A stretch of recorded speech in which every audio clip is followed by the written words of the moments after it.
హరివంశము శ్రీ గణపతి సచ్చిదానంద స్వామీజీ part 39. సకామ నిష్కామ కర్మలు వాటి ఫలాలు. ఈ విధంగా వైశంపాయన మహర్షి వర్ణించిన యోగ ప్రక్రియలను విన్న జనమేజయ మహారాజు ఇలా ప్రశ్నించాడు. మహర్షి, మీరు చెప్పిన యోగానికి వచ్చే విఘ్నాలు ఎలా ఉంటాయి? ఈ యోగంలో సాధకుడు దేనిని ధ్యానించాలి? దేనిని ధ్యానిస్తే పునర్జన్మ లేకుండా పోతుంది? యోగ సిద్ధి అంటే ఏమిటి? దాని లక్షణాలు ఏమిటి? దయచేసి వివరించండి అని వైశంపాయన మహర్షి తన కథనం ఇలా కొనసాగించాడు.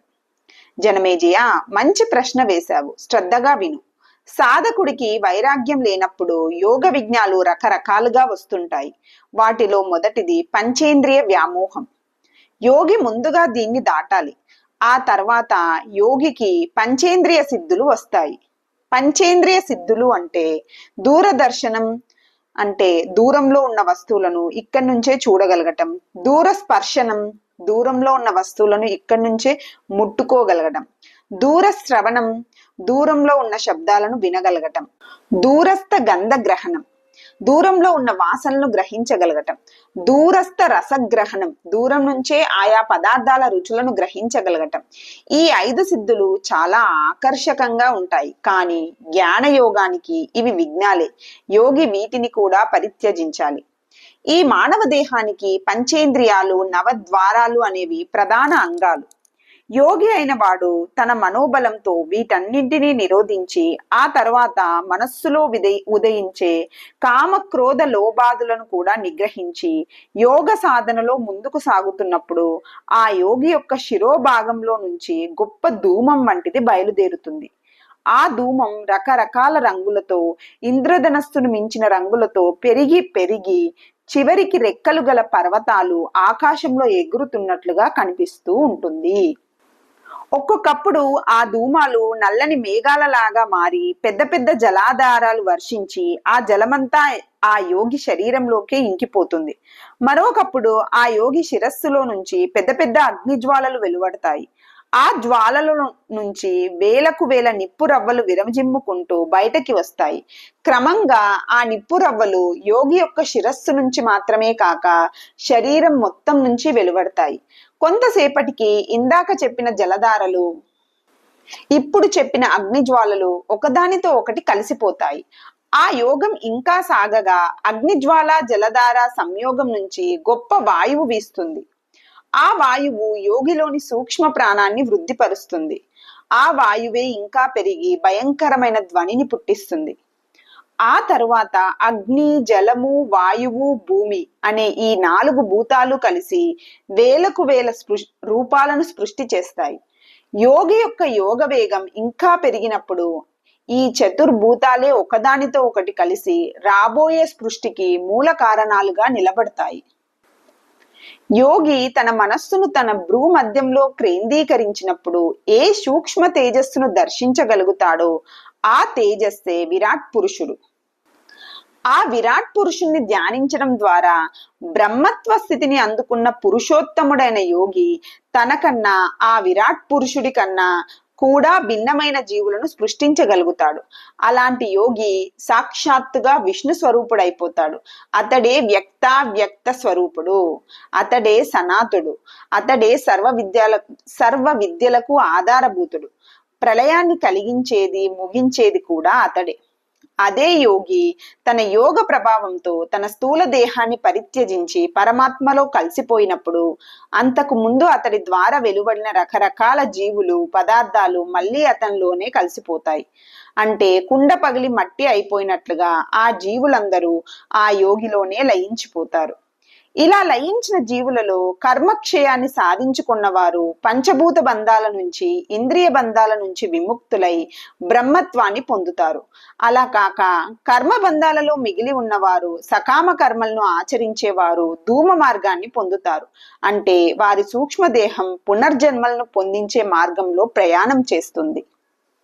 ఇక ధూమ మార్గంలోకి వెళ్ళిన జీవులు ముందు పితృలోకానికి వెళ్తారు. అక్కడి నుంచి ఆకాశంలోకి, ఆకాశంలో నుంచి మేఘరూపమైన ధూమంలోకి, ఆ మేఘం నుంచి జలంలోకి, జలం నుంచి ఏదో ఒక సస్యంలోకి అనగా ధాన్యపు గింజలోకి, దానిలో నుంచి తండ్రి గర్భంలోకి, అక్కడి నుంచి తల్లి గర్భంలోకి ప్రయాణించి పునర్జన్మను పొందుతారు. ఈ జీవులలోని చైతన్య భాగం పరబ్రహ్మమే. అంటే అవ్యక్తంగా ఉన్న పరబ్రహ్మ జీవరూపంలో వ్యక్తమవుతోంది అని భావం. దీనిని బట్టి అందరు జీవులలోనూ అంతర్యామిగా అవిచ్ఛిన్నంగా ఉన్నవాడు పరమాత్మే అని మనం గ్రహించాలి. ఇప్పుడు చెప్పుకున్న ప్రక్రియలో సకామ కర్మలు, నిష్కామ కర్మలు, వాటి కర్తలు, వారికి లభించే ఫలాలు మొదలైన విషయాలున్నాయి. ఈ కర్మ, కర్త మొదలైన విషయాలని విషయకోటి అంటారు. పరమ లక్ష్యమైన పరబ్రహ్మం ఈ విషయకోటిలోకి చేరదు. విషయకోటి చర్మ చక్షువులకు కనిపిస్తుంది, పరబ్రహ్మం అలా కనిపించదు. తపస్సు చేసి పాపాలను వదిలించుకొని బ్రహ్మవాదులై జ్ఞానయోగ తత్పరులై భూమధ్య భాగంలో వెలిగే జ్యోతిస్సును అనుసంధానం చేసుకునే వారికి మాత్రమే పరబ్రహ్మ దర్శనం లభిస్తుంది.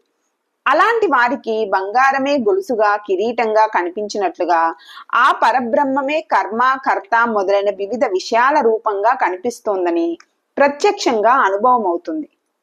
ఇలాంటి అనుభవాన్ని అందుకోదలుచుకున్న సాధకుడు నిస్సంగుడు, సుఖ దుఃఖాల ద్వంద్వరహితుడు, ఏ రకమైన ఆశలు లేనివాడు, నిత్యము యోగ ధర్మంతో జీవించేవాడు అయి ఉండాలి. అలాంటి వాడికే నాశనం లేని బ్రహ్మ సాక్షాత్కారం లభిస్తుంది.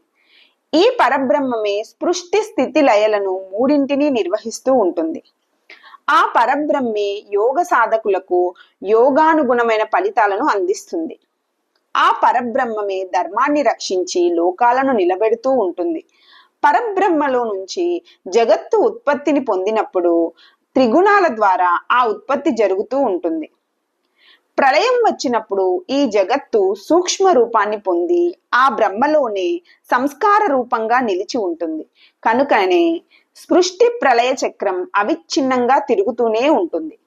సాధకుడు ఈ విషయం గ్రహించి ఈ చక్రాన్ని దాటిపోయి శాశ్వత బ్రహ్మ పదవిని అందుకోవాలి. అదే నిజమైన సిద్ధి. జనమేజయ, యోగ సిద్ధి అంటే ఏమిటని నువ్వు అడిగావు. దానికి ఇదే సమగ్రమైన సమాధానం. జ్ఞానయోగ యుగ స్పృష్టి. ఈ దశలో జనమేజయుడు ఇలా ప్రశ్నించాడు. వైశంపాయన మహర్షి, సృష్టికర్త అయిన బ్రహ్మదేవుడు కూడా పరబ్రహ్మ సిద్ధిని అందుకున్న మహాయోగేశ్వరుడే కదా. ఆయన యొక్క సృష్టి ప్రారంభంలో చేసిన ప్రప్రథమ కార్య పరంపరను, ప్రప్రథమ వంశ పరంపరను కూడా కొంచెం వివరంగా చెప్పండి. ఆది కాలంలో జరిగిన ఈ సృష్టి యుగద్వయ రూపంగా ఉందని నేను విన్నాను. ఈ యుగాలనే బ్రహ్మయుగమని, క్షత్రయుగమని పిలుస్తారట. వీటిలో బ్రహ్మయుగం అంటే జ్ఞానయోగ ప్రధానమైన సృష్టి, క్షత్రయుగం అంటే యజ్ఞ యాగాది కర్మయోగ ప్రధానమైన సృష్టి. ఈ రెండు యుగాలలోని సృష్టి ప్రారంభ దశలను వివరించమని నా కోరిక. వైశంపాయనుడు తన కథనాన్ని ఇలా కొనసాగించాడు. జనమేజయ, పరబ్రహ్మలో నుంచి పుట్టిన బ్రహ్మదేవుడు నారాయణ భగవానుడు బోధించిన రీతిలో యోగ సాధన చేసి పరబ్రహ్మ సిద్ధిని అందుకున్న తర్వాత బ్రహ్మాసనంలో అలాగే నిశ్చలంగా ఉండిపోయాడు. అలా కొంతకాలం ఉన్నాక ఆయనను రజోగుణం ఆవహించింది. అందువల్ల ఆయనలో ఒక విక్షేపం కలిగింది.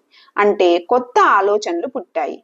అందువల్ల ఆయన విస్తారమైన సంఖ్యలో జీవులను సృష్టి చేయడం ప్రారంభించాడు. పరబ్రహ్మ యోగ సిద్ధిని అందుకున్న మహానుభావులకు ఇలా నూతన పదార్థ సృష్టి చేసే శక్తి కలగడం యోగ శాస్త్రం తెలిసిన వారికి సుప్రసిద్ధమే. ఉదాహరణకు సౌబరి మహర్షి, కర్దమ ప్రజాపతి మొదలైన వారు తమ యోగ బలం చేత విమానాలను, భవనాలను సృష్టించారు కదా. పరబ్రహ్మమయమైన ఈ యోగాన్ని బ్రహ్మయజ్ఞము అని కూడా పిలుస్తారు. ఇలాంటి బ్రహ్మయజ్ఞం చేసే యోగికి విస్తారమైన జ్ఞానమే కాక అనేక శక్తులు కూడా ఉదయిస్తాయి. అలాంటి యోగైశ్వర్యాన్ని పొందిన మహాయోగి తన యోగ శక్తులను సకల జీవుల హితం కోసమే ఉపయోగిస్తాడు. అలాంటి యోగి సామాన్యంగా నిర్గుణ నిరాకారమై ఆకాశ సదృశంగా ఉన్న పరమాత్మ యందు మాత్రమే లగ్నమై ఉంటాడు. కానీ అతడు ఏదైనా కారణం చేత ప్రవృత్తి మార్గంలో పడినట్లయితే అతనికి బ్రహ్మరూపమైన ఆ ఆకాశం నుంచే రకరకాలైన ఆకారాలు దర్శనమిస్తాయి. వాటిలో మొదటిది భౌతిక ఆకాశం, రెండవది భౌతిక వాయువు. ఇది బలస్వరూపంగా ఉంటుంది. ఈ రెండు రకాల మార్పులు కలిగినా కూడా ఆ జ్ఞానయోగి తన యొక్క బ్రహ్మస్థితిలో నుంచి చలించకుండానే మరిన్ని విస్తారమైన స్పృష్టులను చేస్తూ ఉంటాడు. అటువంటి ఆ యోగి సృష్టి చేయటానికి సాధన సామాగ్రి ఏమి ఉంది అంటే అతని మనస్సు ఒక్కటే ఉంది. ఆయన సంకల్ప బలం చేతనే ఆ యోగేంద్రుడు విస్తారమైన ఆకాశంలో సంచరిస్తూ వివిధ స్పృష్టులను చేస్తున్నప్పుడు అతనిని దేవేంద్రుడు వంటి వారు కూడా గుర్తుపట్టలేరు. కానీ ఓంకారానుసంధాన తత్పరులై కర్మబంధ విముక్తులైన ఉత్తమ యోగులు మాత్రం అతనిని గుర్తించగలరు. ఓంకారానికి ఇంతటి శక్తి ఉంది. విశుద్ధమైన మనస్సు గల పరబ్రహ్మ సాధకులు ఈ ఓంకారాన్ని గురించి మాత్రమే ఆలోచించాలి. ఎందుకంటే ఈ ప్రణవానికి నిజమైన అర్థం పరమాత్మే. ఆ పరమాత్మయే సర్వ జీవులలోనూ అంతర్యామిగా ఉండి వారిని నడిపిస్తూ ఉంటాడు. ఈ ఓంకారం నుంచే అకారాది షక్షరాంతమైన వర్ణాలన్నీ జన్మించాయి. అందుకనే ఈ ఓంకారానికి మహానాదము అని పేరు. ఇది సాక్షాత్తుగా పరబ్రహ్మలో నుంచి ఉద్భవించింది. ఇది శాశ్వతమైనది. అందుకనే దీనిని ఆధారంగా తీసుకున్న యోగి సూటిగా పరబ్రహ్మలోనే చేరిపోతాడు. ఈ ఓంకారానికి మొదట్లో ఏ రూపము లేకపోయినా క్రమంగా ఇదే పంచభూతాల రూపాన్ని పొంది ఆ రూపాల ద్వారా జీవులలో సంచారం చేస్తూ వారి ఇంద్రియాల చేత ఆయా పనులు చేయిస్తూ ఉంటుంది.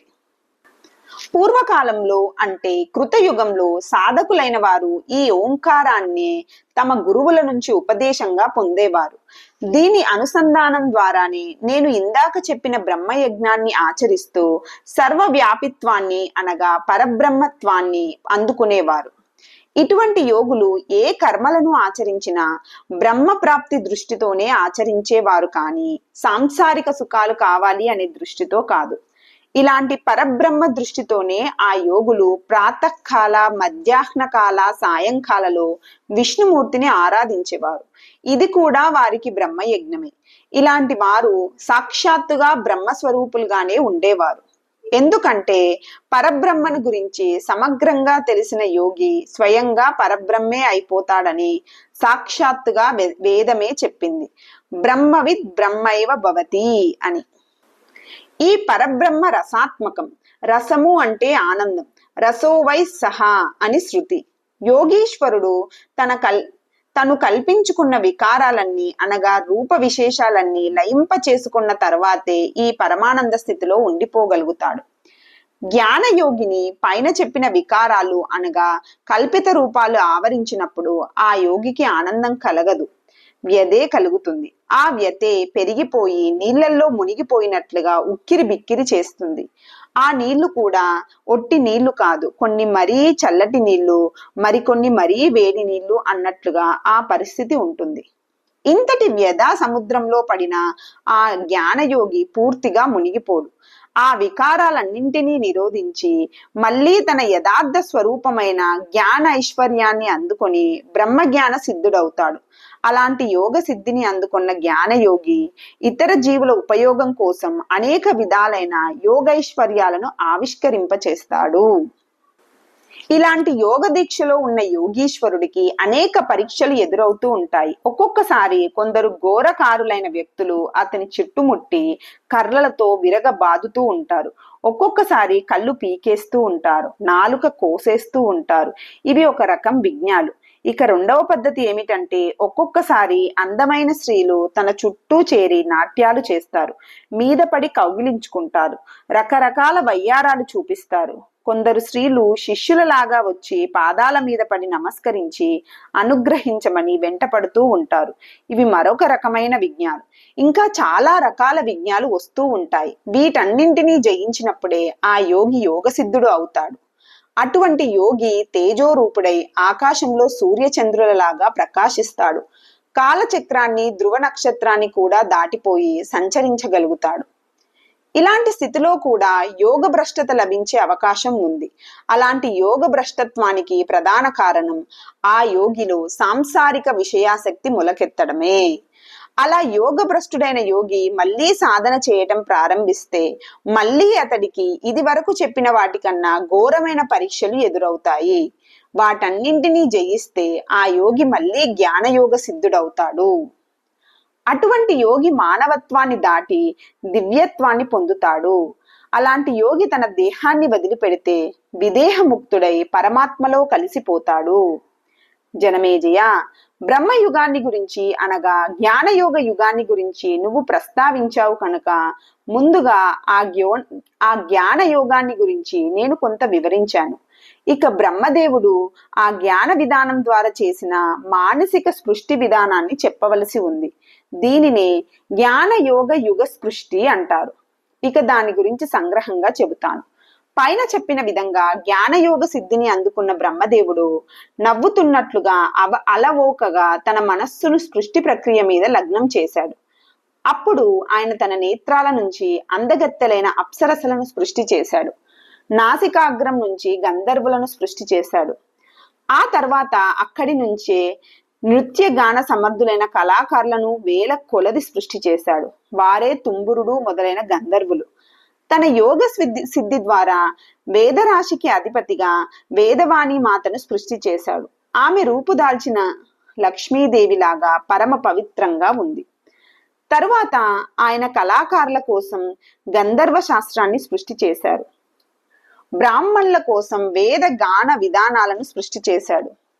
తరువాత ఆయన తన పాదాలలో నుంచి నరులను, కిన్నర్లను, యక్షులను, పిశాచాలను, నాగులను, రాక్షసులను, ఏనుగులను, సింహాలను, పులులను, వేల కొలది మృగజాతులను, తృణజాతులను సృష్టి చేశాడు.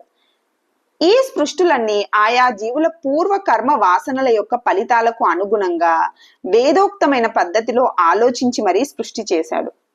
ఆ పూర్వ వాసనలను అనుగుణంగానే చేతి పనివారలకు చేతి పనులను, మనస్సుతో పనిచేసే వారికి మనస్సు పనులను సృష్టి చేశాడు. తరువాత ఆయన ఈ జీవుల సుఖం ఎలా కలుగుతోందో అని ఆలోచించి వారి సుఖం కోసం ప్రాణ ప్రక్రియను, ఉచ్ఛ్వాస నిశ్వాస కార్యాలను సృష్టి చేశాడు. ఆ తర్వాత ఉచ్ఛ్వాస నిశ్వాసలను నిగ్రహించడం అనే ప్రాణాయామ ప్రక్రియ ద్వారా జ్ఞానేంద్రియాలను నిరోధించే విధానాలను, వాటి ద్వారా పరమేశ్వర సాక్షాత్కారానికి అందుకునే పద్ధతులను, వాటి ద్వారా శాశ్వత ఆనంద స్థితిలో ఉండే విధానాలను ఏర్పాటు చేశాడు.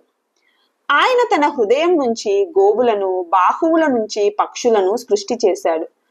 తర్వాత ఆయన తన స్వరూపాన్ని అనగా సంకల్పాన్ని అనేక రకాలుగా మార్చుకొని ఒక్కొక్క రూపంలో నుంచి ఒక్కొక్క ప్రాణిని సృష్టి చేశాడు. ఆ తర్వాత బ్రహ్మదేవుడు తన సృష్టించిన జీవజాతుల వంశాలు వృద్ధి చెందేది ఎలాగా అని ఆలోచించి తన భ్రూ మధ్యలో నుంచి వంశ ప్రవర్తకుడైన అంగిరస మహర్షిని సృష్టి చేశాడు.